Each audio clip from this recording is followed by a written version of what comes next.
உங்க வாய் clean-ஆ இருக்காதுங்க. கூடவே இதையும் சேர்த்து பண்ணணும். அப்பதான் clean-ஆ இருக்கும். This is 20 days 20 dental mythbusters series day 15 for World Oral Health Day 2025. உங்களுக்கு tongue cleaning-னா என்னன்னு தெரியுமா? வாங்க அதோட benefits-அ தெரிஞ்சுக்கலாம்.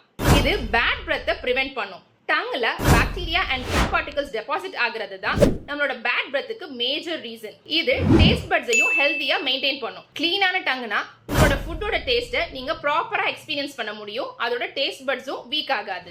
இது பாக்டீரியாவையும் ரெடியூஸ் பண்ணும். பிளாக் ஃபார்மிங் பாக்டீரியா டங்லையும் டெபாசிட் ஆகும். அது டீத்துக்கும் கம்ஸுக்குமே டேமேஜ் கொடுக்கும். அதோட மோஸ்ட் ஆஃப் த ஓரல் இன்ஃபெக்ஷன்ஸை இது அவாய்ட் பண்ணும். ஹார்ம்ஃபுல் பாக்டீரியா அண்ட் ஃபங்கஸ் டங்ல டெபாசிட் ஆகுறதுனால ஓரல் த்ரஷ் மாதிரி இன்ஃபெக்ஷன்ஸ் வரலாம். அதை டங் கிளீனிங் பண்ணும்போது மட்டும் தாங்க அவாய்ட் பண்ண முடியும். சும்மா பிரஷ் மட்டும் பண்ணா பத்தாதுங்க. டங் கிளீனிங்கும் பண்ணும்போது தான் உங்களோட கம்ப்ளீட் ஓரல் ஹைஜீன் நல்லா மெயின்டைன் பண்ண முடியும். இந்த வீடியோவை பல்லு விளக்காத உங்க ஃப்ரெண்ட்ஸுக்கு ஷேர் பண்ணிட்டு எங்களோட பேஜை ஃபாலோ பண்ணுங்க. வர மார்ச் 20 வேர்ல்ட் ஓரல் ஹெல்த் டே. இந்த இயர்ல இருந்து உங்களோட டென்டல் ஹெல்த்துக்காக இந்த மாதிரி சின்ன சின்ன ஆக்ஷன்ஸ் எடுக்க ஆரம்பிங்க. This will be helpful for you, your smile.